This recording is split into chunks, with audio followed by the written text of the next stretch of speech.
Memory flames into life as the dramatic scenes of the first landing at Circular Quay are reenacted at Farm Cove. In the shadow of a modern city, a replica of His Majesty's ship Supply rides at anchor, where the real Supply was hove to on January the 26th, 1788. We see the natives gathering in corroboree to ward off the invaders, just as they then did. Keep the anchoring signal flying, Moses. This is how white Australians celebrated 150 years of settlement, which black Australians would describe as invasion. Before Captain Phillip lands, Lieutenant Ball takes a boatload of Marines ashore to keep the natives in check. In the face of menacing savages, the white men advance up the shore of the new land. Especially as there appear to be no women amongst them. Is there any likelihood of an ambush? See that million that remains skulking about. Now Phillip himself lands. So a handful of Englishmen took possession of a continent, a vast, unknown, primeval land. It is now fitting that we should turn our minds to the purpose underlying this enterprise, which is to plant a fresh sprig of empire in this new and vast land. It may be that this country will become the most valuable acquisition Britain has ever made. The flag of England is hoisted again where it first flew in Australia, this time watched by thousands of Australian-born citizens of the Empire. The Aborigines taking part in this reenactment were press-ganged into playing roles. They were brought to Sydney and held overnight in a police compound next to dog kennels, and they were warned that if they didn't cooperate, their food rations would be stopped. In 1988, it will be the 200th anniversary of the British in Australia. Who will play the menacing savages has yet to be decided. When Captain Cook landed here in Botany Bay, he was under orders not to raise the Union Jack without the consent of the inhabitants of Australia. But Cook and Captain Arthur Phillip, who followed with the first fleet of convicts, both disobeyed these instructions. And what followed was one of the darkest and least known periods in the history of Britain's empire. The British declared Australia an empty land, in spite of the fact that there were tribes with a total population of at least 300,000, perhaps as many as 1 million. No one knew exactly, because the first Australians were not counted as human beings. Decimation was swift. Aboriginal blood carried no resistance to white disease.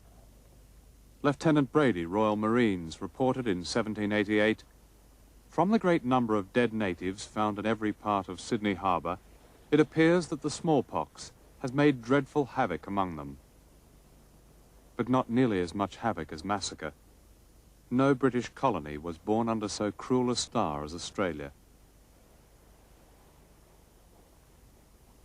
The early convict ships had brought thousands of white slaves, mostly English and Irish, transported for crimes of poverty and politics.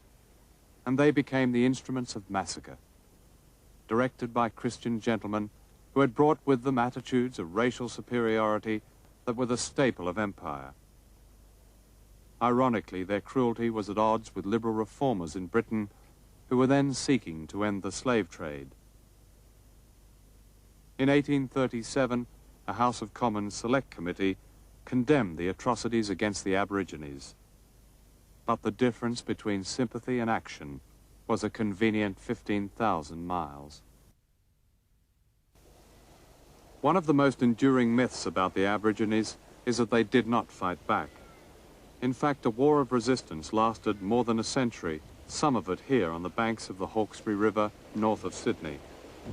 During the 1930s, my father built a cottage here, on the beach at an Aboriginal place called Patonga. I think we knew that somebody had lived at Patonga at some time, but no one talked about it. In fact, an entire nation had lived here on and off for thousands of years. They were called the Jurag, a unique Aboriginal people, tall and slender, whose country extended to a 40-mile radius north of Sydney, and the mighty Hawkesbury River was theirs.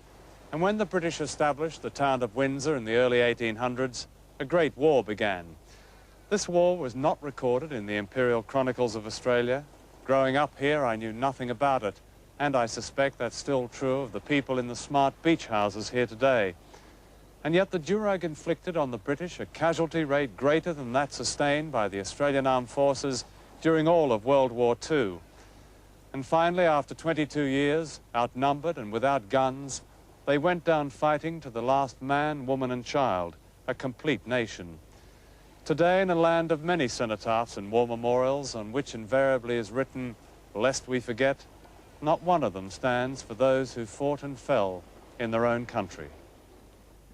By the 1920s, the British invasion had caused the deaths of at least 250,000 black Australians.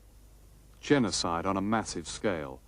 But this fact remained suppressed, except in the living memory of those who survived. Here in the Northern Territory, in the great isolated heartland of Australia, the killing of Aborigines continued well into the 20th century, and most of these also remained secret. However, in 1928, 150 miles from Alice Springs, a gang of police and cattlemen massacred at least 50 Aborigines, perhaps many more, and word got out. A public inquiry was held, and its findings were summarized in these 3 words: the shooting was justified. In giving evidence, Constable William Murray said, "We shot to kill. What use is a wounded blackfella 100 miles from civilization?" Indeed, in the 1930s, there were massacres around here. And in Queensland, they were called nigger hunts. And I've heard white men only 5 years ago recalling their days in the nigger hunts. And yes, they justified murdering us because we didn't use the land the way they did. And as I say, it was an utterly calculating attitude. They wanted our land, and to get our land, they had to get rid of us. We had pride in the land because, you know, we have all our sacred sites, we have all our things in there. We live by the land. We don't go and destroy the land. The land is our mother. That's what we believe in. And if it's going to be taken away from us, it's like taking someone's life away. The Aborigines not only survived, they developed a unique society and culture which those Europeans tied to racial stereotypes never saw or never acknowledged. Aborigines were presumed to be primitive and passive, at best noble savages, but none of this was true. In this ritual dance, for instance, the essence is humour, a put-on. In fact, they were more sophisticated than the invaders. They learnt languages better, they understood the environment better, and the civilized value of their one-family society often remained a puzzle to Europeans who were hardly civilized themselves, coming from a background of class division and brutal poverty.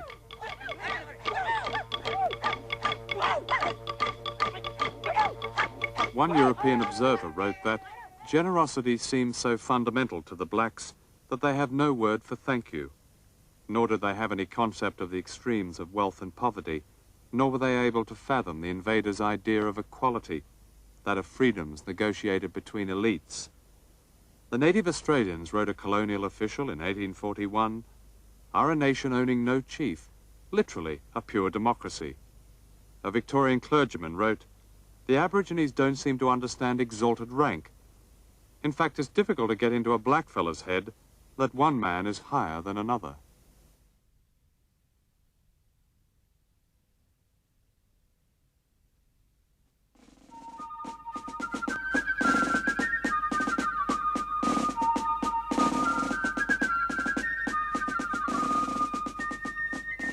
The east coast of Australia was taken by the British in 1788.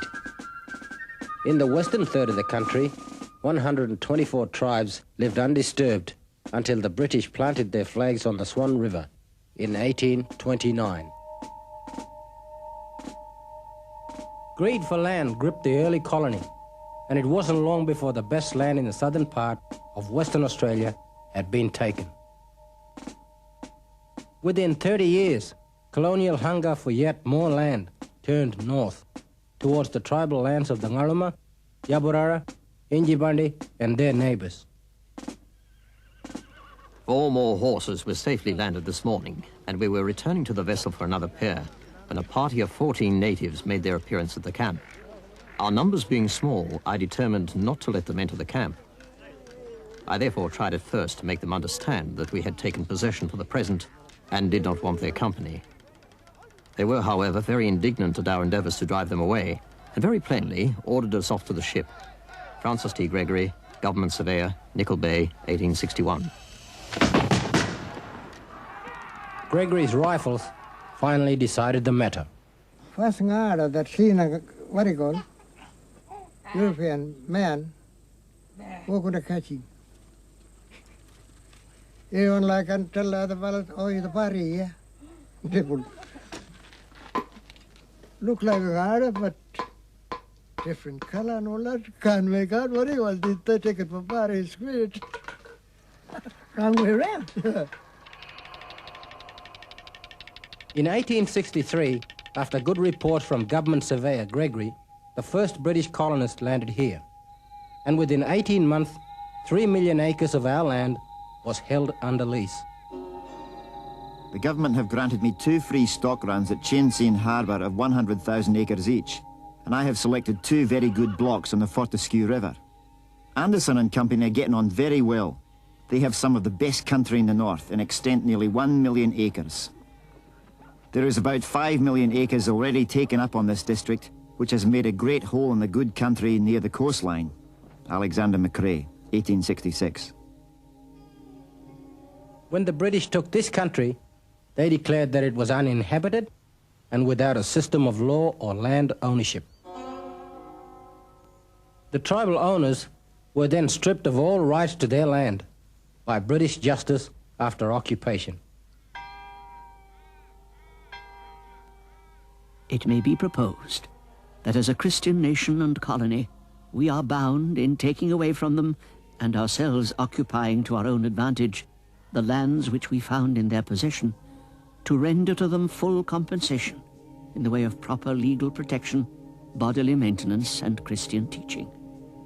To occupy their land without such compensation is wrong and robbery.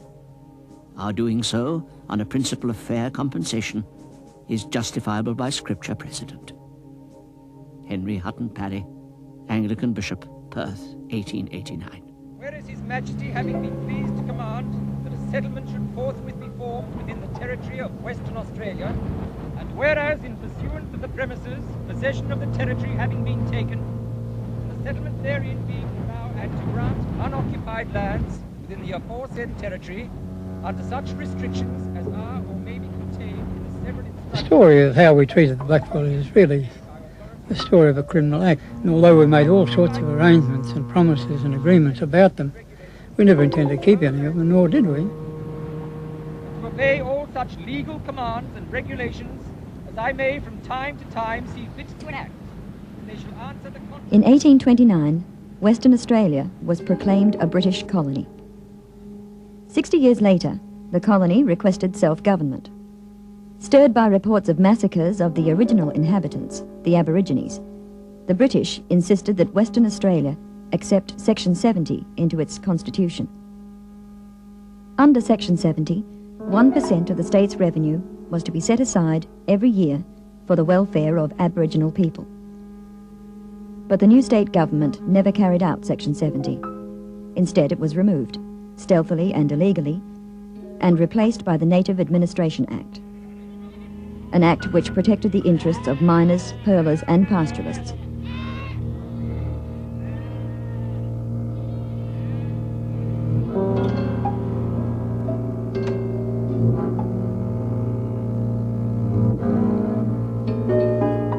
Many of us, including myself, would not be in the position we are today without native labor on our stations. Just a few years after colonial occupation of our coast, the discovery of pearls brought a rush of treasure hunters here. Within 10 years, there were 80 boats and over 2,000 people working the pearling fields off the northwest coast. It was described as Western Australia's richest industry.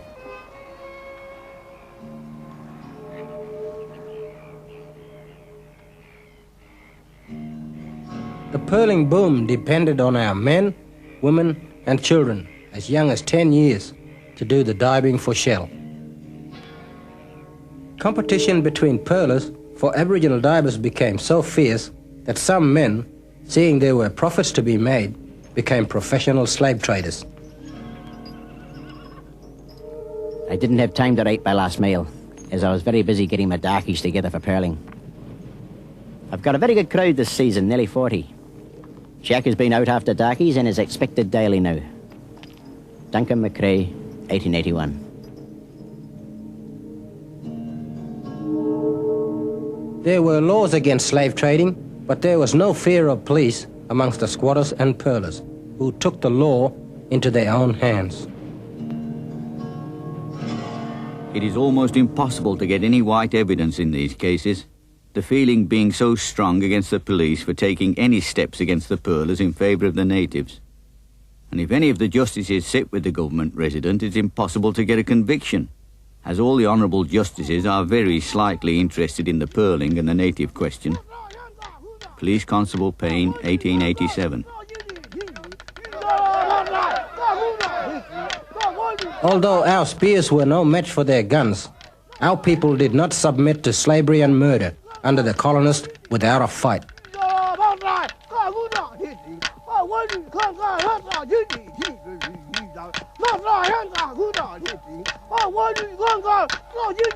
We won a few battles, but the war was lost, as many of our people were murdered while resisting capture or working on board the pearling luggers.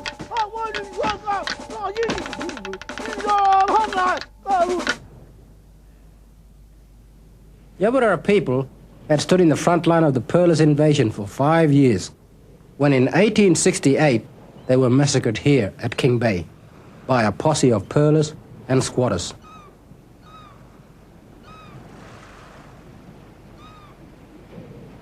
This killing of between 40 and 60 Yaburara men, women and children became known as the Flying Foam Massacre. The settlers that were in that party were as justified in obeying orders as British soldiers when they shot at Kaffirs, Zulus, Abyssinians, or any other inferior race, and for which they were frequently decorated with medals. There was nothing in the nature of a massacre, nor was there any desire, wish, or intention to deal anything but stern justice to savages who were incapable of understanding any lessons but might is right. Alexander Robert Richardson, 1892. The magistrate's reports put the number of Yaburara dead at between 5 and 10. Gradually, the truth came out. It is very well known by all old hands about Nickel Bay and the Flying Foam Passage that in one day there were quite 60 natives, men, women and children, shot dead. The natives themselves have shown me the skulls of 15 who were shot. 3 of the skulls were those of children, and 2 of these small skulls had bullet holes through them. David Carley, 1885. Overlooking the site of the murdering attack, these stones, wedged upright by the Yaburara, stand witness.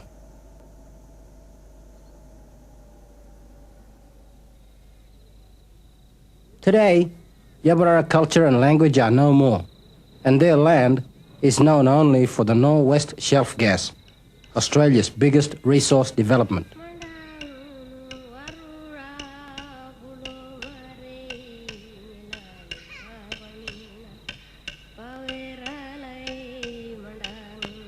On Yaburara country, there are many engravings that survived the gas plant construction. They make one of the biggest and most important Aboriginal engraving sites in the world.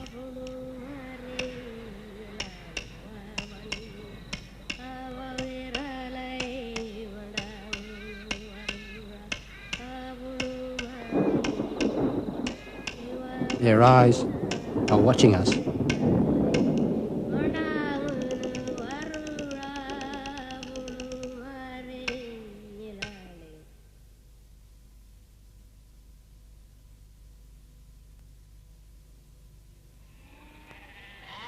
During the first year of occupation, the business of taking land from our people and building stations kept going along the Harding River. Just like the pearlers had used our people to make money, so squatters put them to work on stations, freshly cut out of our tribal country. Take the sale of a station. 3 questions were always put by the buyer, of which the third was the vital one. How many acres, how many miles of fencing, how many niggers? The niggers always went as part of the stock. If there were no niggers or not enough, the sale was off or the price dropped. They are indispensable to the station owners. And if their race passes away, a great deal of the pastoral country will be shut up for good. White labour rates are too high for the pastoralists to pay. William Lambton Owen, 1889. Laws made by the government, which was full of squatters and their mates, put in place a contract system which made it legal to force our people to work for nothing. Before, pearlers and slave traders had herded our people into slavery. Now, these laws used police to round up people who refused to work for the squatter.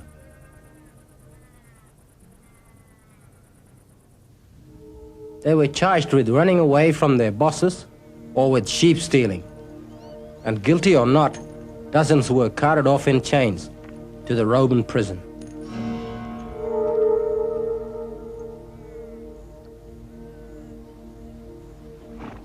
Tuesday 16th arrived J. Best's home station at noon and arrested 4 natives on warrant for sheep stealing, and also took 2 native women as witnesses. Continued station trek, arresting natives and putting them on the chain. Arrived Roeburn, handed over 10 prisoners and 6 witnesses to Jailer Barnaby. Police Constable Payne. How many Aborigines have you in the jail at present? 72. What offences are they mostly charged with? Nearly all cases are cattle killing or stealing. What do you consider the youngest ages of the prisoners you have here? 16, 15, 14 years. These boys have been sentenced to 2 years for cattle stealing. What proportion of these Aboriginal prisoners do you honestly believe know what they're in prison for? I think about a third of them know. John James Pond, jailer, Roeburn to Commissioner Roth.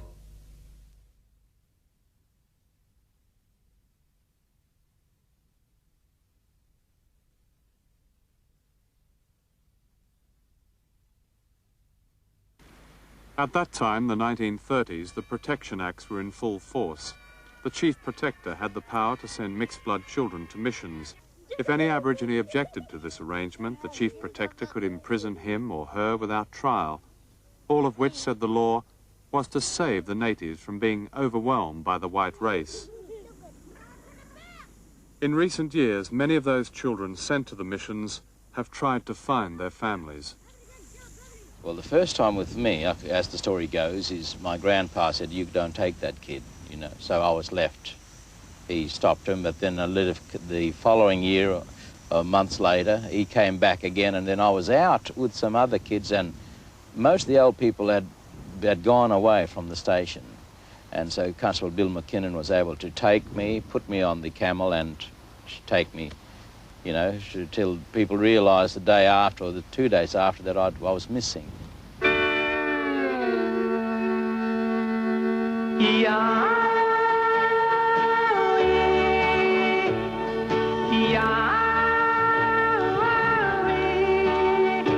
My brown skin baby, they take him away. Between her sobs I heard her say, "Police been taking my baby away." From white men boss, that baby I have. Why he let him take baby away?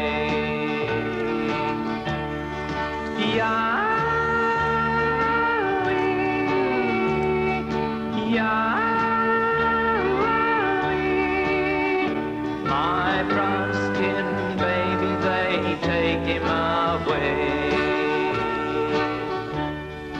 I got European blood in me. My grandfather, my European grandfather, he's Scotsman. He come from Stockton-on-Tees somewhere, in England, somewhere there. He come over around the border up there. He come here, and he had Aboriginal wives, and he gave his children then his name, my grandfather. But the policeman, under the assimilation laws and this type of thing, is the guys going to grab all us, grab my mothers and all that there, and put them in a compound because they were half European or whatever or something like that. They put them in a compound. And my old granny, my old black granny, she'll come up there and try to talk to us, but we weren't allowed to. she'd get put in jail, or I'd be getting threatened to send up to places like Melbourne and Croker Island. The officials came for us with a policeman in the car, and my mother said, "You're not taking them." And she went out into the bush, and my old aunt and them who were told them as they were coming past a certain point right out on the outskirts of Deniliquin, they heard us moaning like an animal, you know, and they stopped the buggy and went over to see, and they discovered that it was my mother lying under this tree and in the tall grass crying. She couldn't moaning, she couldn't cry anymore, you know, and they had to care for her and look after her, but we were already on our road, the way, or might have been in Cootamundra by then, you know, by train. But I often wonder how many other children were taken like that, just like animals, because our hearts were absolutely broken.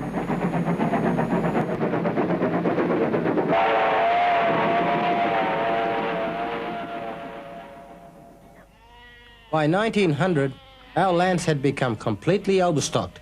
The plains were eaten bare and waterholes overrun with sheep and cattle. Kangaroos were shot in their thousands, and bush tucker was hard to find. If you didn't work for the squatter, you starved. But the squatters would only feed people who could be used to work their stations. The sick and elderly were not wanted. We have to report that there are a lot of natives camped at our station. All are old. One is blind and one is deaf and dumb. These natives belong to other stations from which they've been discharged, and they're eating the food of those natives who are working on this place. Shall we cause them to be apprehended as vagrants, or hand them over to the local police authorities as paupers? Please let us know. Yours faithfully, Mears and Cusack, 1905. People not wanted on the stations were then forced into government ration camps. This was the largest in Injibandi country, a camp called Tablelands Police Station. We call it Bominjina. Oh, Mama. Oh, make me sorry. I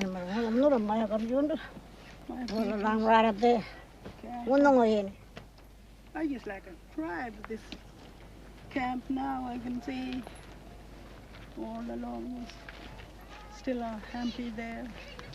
Reserves such as this were set up by the government so that food rationing of my people could be supervised.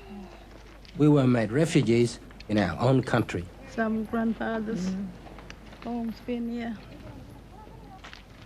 The system of government control over our lives tightened as police kept our old people in this camp, and at the same time forced our young people, fit enough to be working, back to the surrounding stations. Police camp, they used to call it a police camp. Old people used to stay there, and a lot of young fellas used to be there too.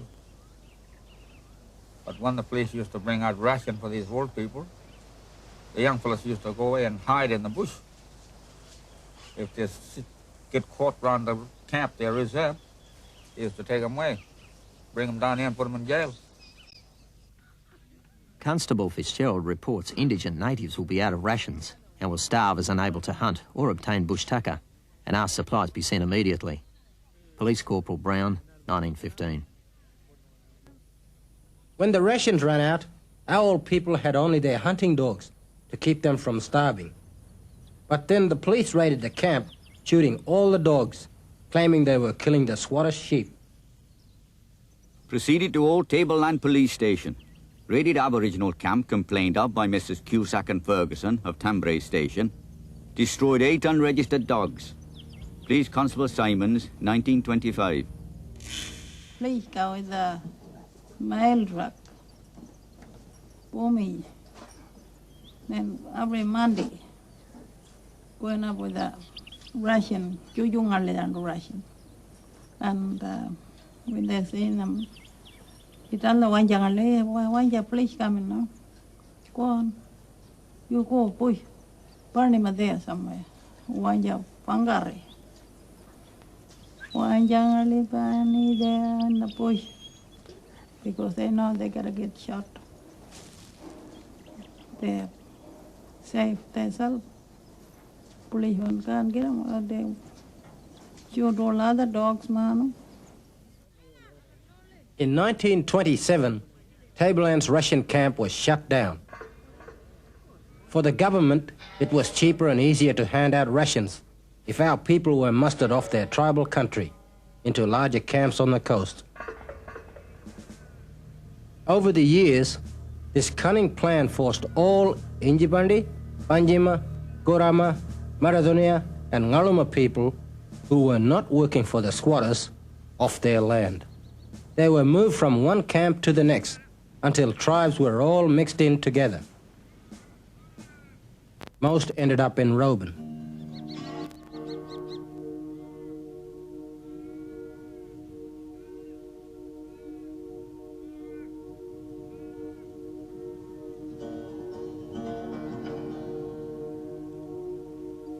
When we come from Tableland, we in the mob.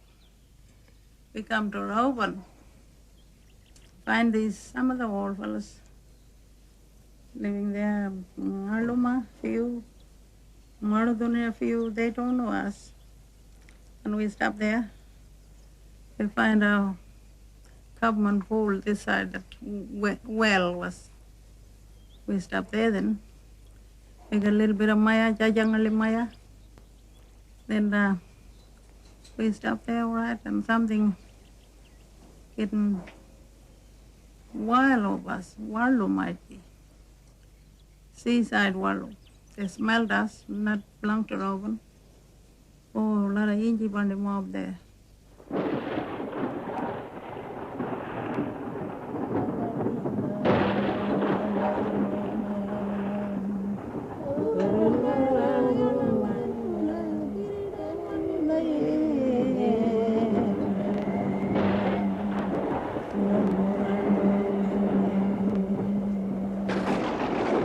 Turns back towards the houses, tearing the trees apart, sucking everything up in the wind, breaking the houses. He comes towards us, a sea snake, a gurun bird leading him. The rain thunders down through the night. At daybreak, Irumagadu is underwater. Injibandi people thought they were going to get killed by the saltwater snake that belonged to the coast, so they called on their freshwater snake from the Fortescue River to come and save them. The two snakes fought a long battle in the sky above the reserve, and finally the saltwater snake was pushed back out to sea, and Injibandi people were allowed to stay here. Good job, we had a wallo save us. That wallo come too, we're from Injibandi, Nanganyu. Come with us. Good job, we come, save us. We would have been killed with that other wallo. Seaside wallows.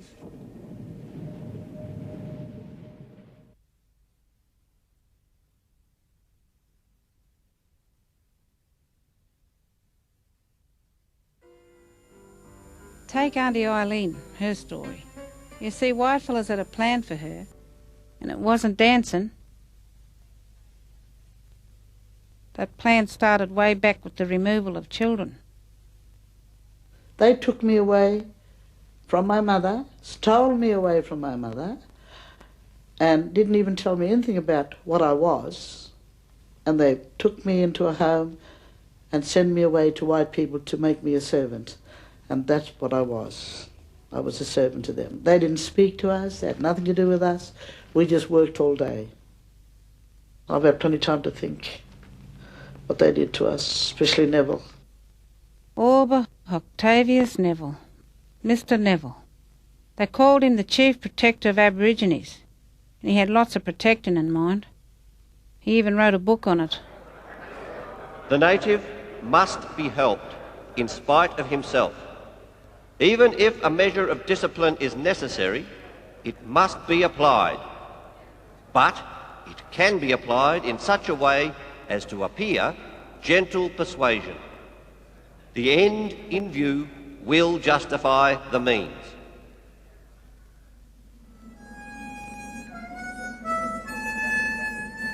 He took those kids away from their families, and put them in a settlement hundreds of miles away, like at Magumba where Auntie Eileen was.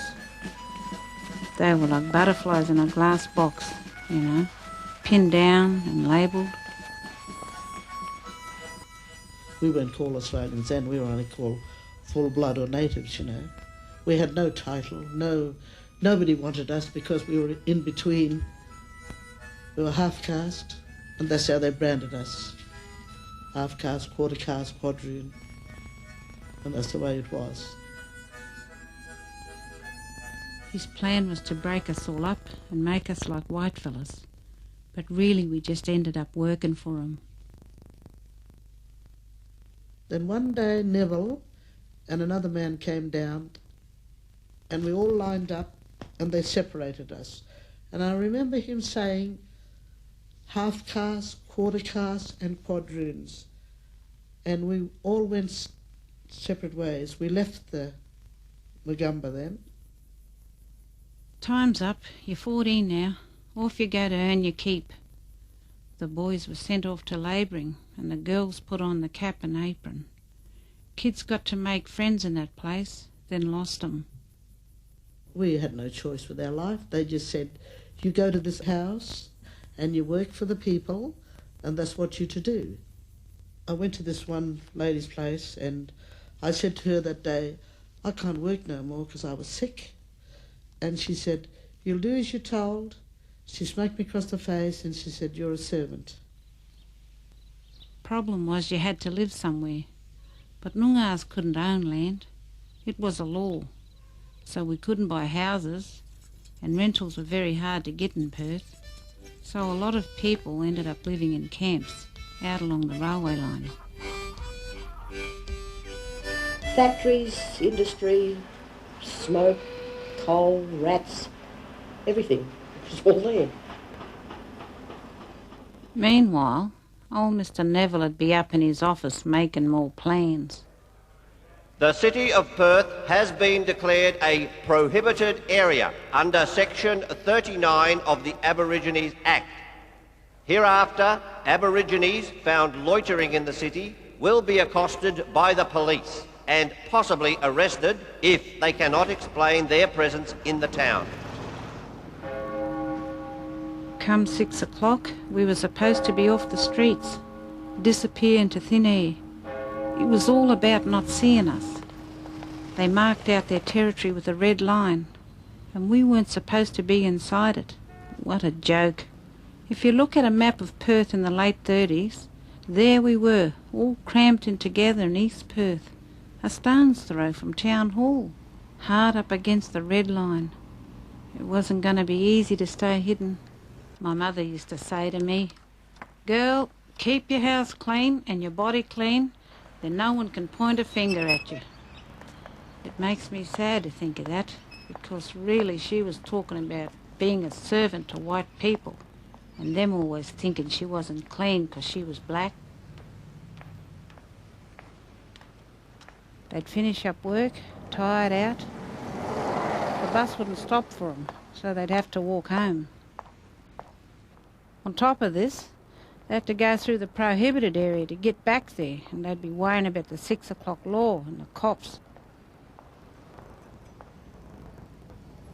They used to have a permit from the Native Affairs Department, giving them permission to pass through the prohibited area. You'd get pulled up and have to show that thing. If you didn't have one, like most of the campies wouldn't, well, they'd march you off and lock you up for the night.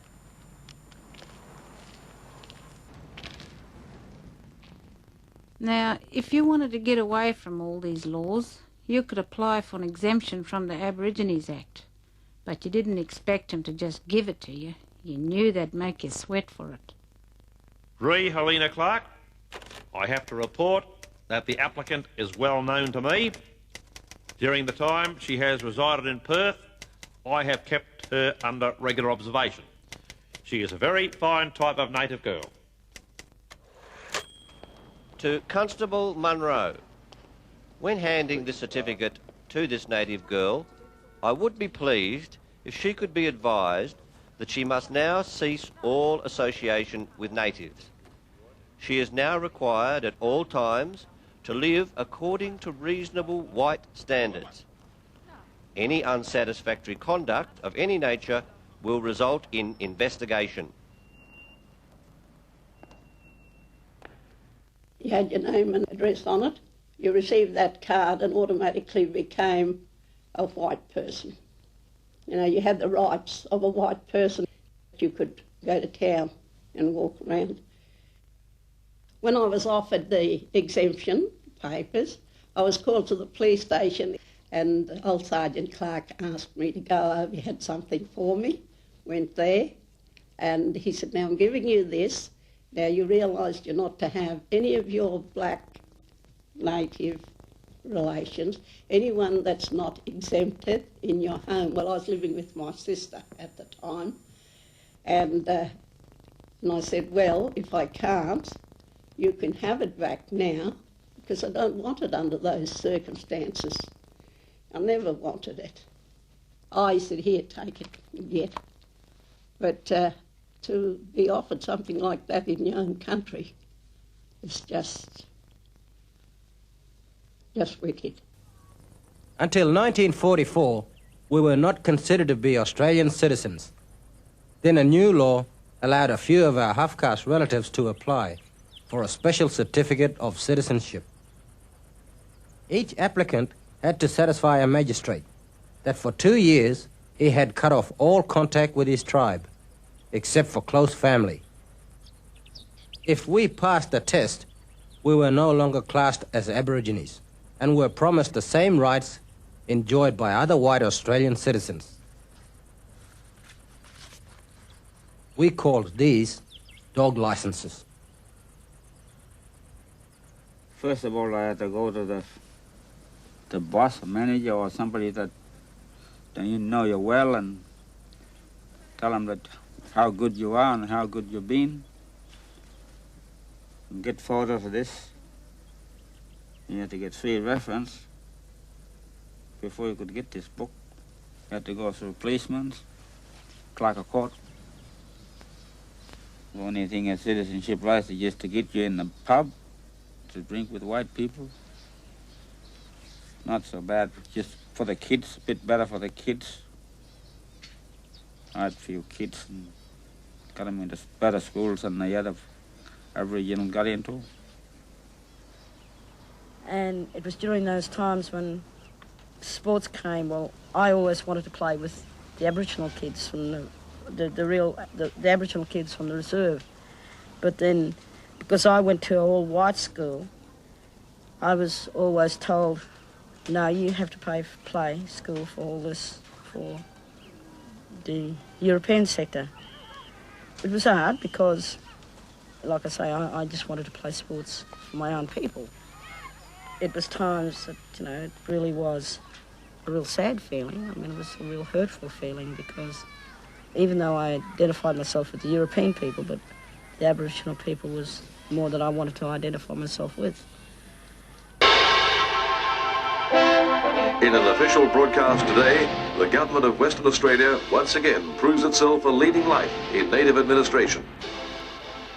We, the government, believe that though darker in colour, the half-caste native of Western Australia who earns the privilege of citizenship can become a useful member of our white civilization. But in order to be eligible, the native must first prove that he is ready to meet his new challenge. He must show he's of good behaviour and reputation. Prove himself free of leprosy, syphilis. He must speak and understand the English language, and not just the Sunday funnies, Jackie. Adopt the manner and habits of our civilised life. I say, keep up the good work, Jack, and the little wife is doing her bit too. We in the government know that if the native is to be saved, he must be absorbed by us, culturally, socially and economically, into our way of life. For there is no other for him. When I was called up to, to the Native Affairs office and offered this citizenship, I was very angry and insulted, if you know what I mean. I mean, you don't offer somebody something, as I said, they've got. What right had they had to offer me that? When I was a person of the country. This is my country.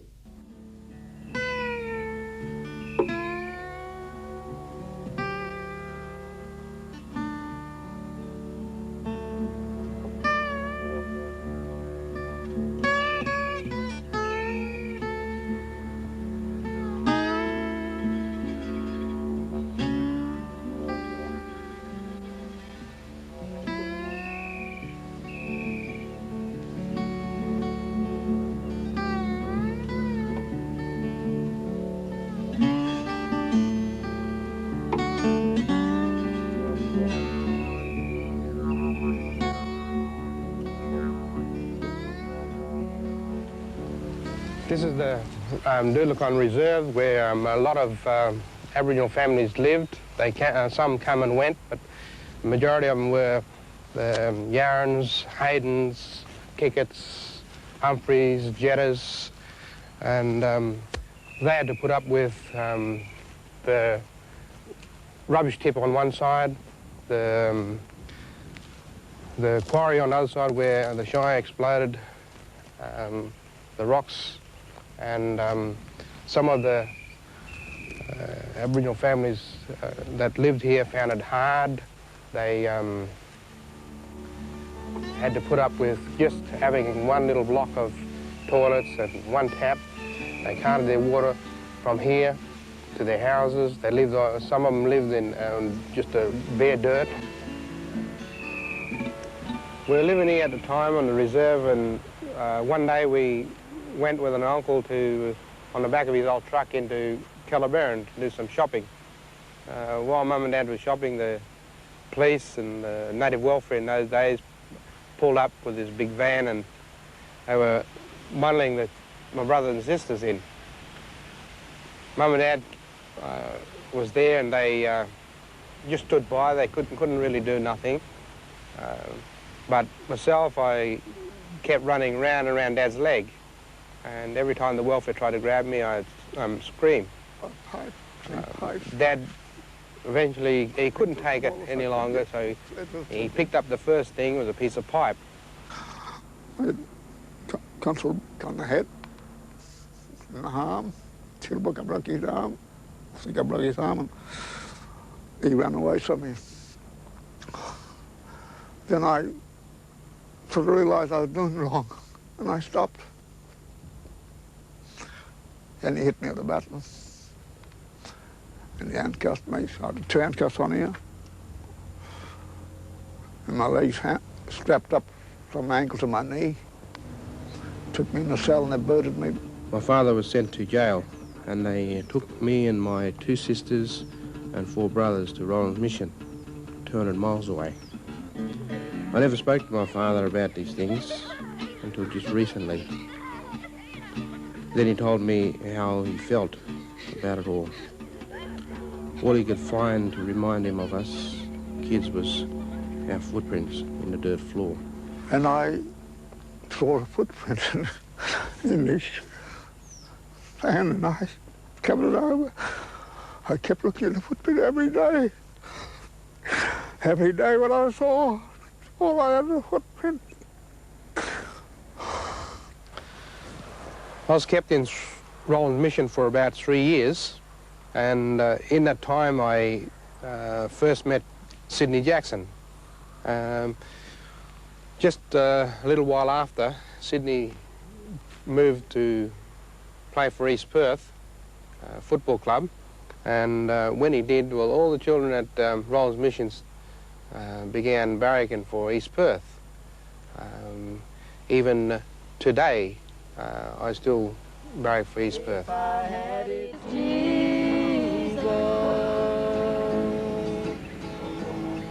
The only one, Jesus, God's only Son. We've got no idea what a feeling it is for me to be back here. Both, I feel sad and happy just to be back, to come back and see this whole place again, this Roland's Native Mission, as it was called then. Just coming up this road, it reminded me when I left somewhere around Leonora, 300 miles out the back of Kalgoorlie. I was born in the desert and brought to this place on the back of a truck. And I just remember with a heap of other kids being on this back of the truck for 3 days and ending up here in the Roland's Mission. This room here is probably one of these beds that I used to sleep in. And as I look out here, all the trees and the orchards have grown up, and it brings back great memories of when we used to pick the fruit. I'm really sad in one sense that as I am here talking to you, I wonder where all the kids have gone now.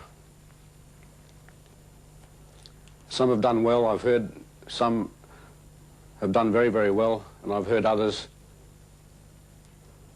have hit the grog and had a very hard time, and a lot have passed away. But the feeling I get here is that I wish that everyone can come back and have an old get-together and talk about the old times. And it's great to be back here. Puts his side into attack again. Down to centre half forward. Jackson unattended. Takes the mark in the centre half forward position for the Royals. Jackson, you can see on your screen with a heavily bandaged left knee. I use football as a means to open a lot of doors for me, employment, and I looked at other players who had cars and other people who had nice clothes, and I thought, well, if I can keep playing football, these opportunities will come to me and I'll be able to achieve that myself. Close to the goal square, Adamson gathers, but a hurried pass is intercepted by Nichols. Beating Gallagher to the ball, O'Callaghan is tackled by Jackson, who seizes possession. Pivoting just inside the boundary line, he snaps a tremendous goal.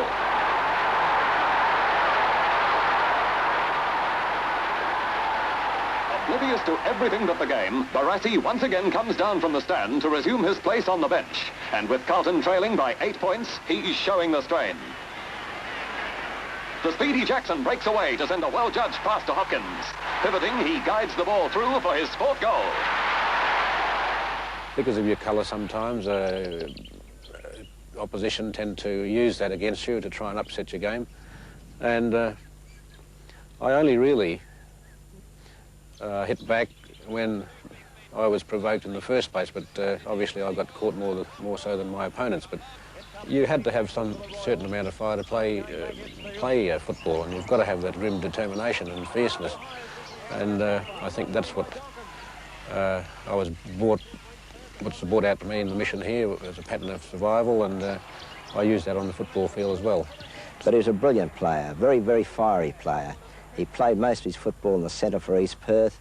He was a type of player that could swing a game in 3 or 4 kicks, a magnificent kick, a beautiful ball handler, had all the skills of a real champion. A great mark, and as I mentioned earlier, very fiery. Matter of fact, one game at Leadham Over one day, unfortunately had to face the tribunal, and I do feel myself sincerely that cost him the Sandover medal that year. Since I've grown up, you wonder where you would have been, and it often crosses your mind, and basically you were taken from your tribal background. You'd have liked to have spoken some of the languages that your own people and your tribe speak, and a lot of that cultural situation you've lost, and you wonder, you know, if it was right that you were taken away and you missed out on that. On the other hand, I'm grateful that I'm here and was brought up here, and because this was a very good, healthy life for me, and led me to go on and enjoy my sport and given me a good living out of it.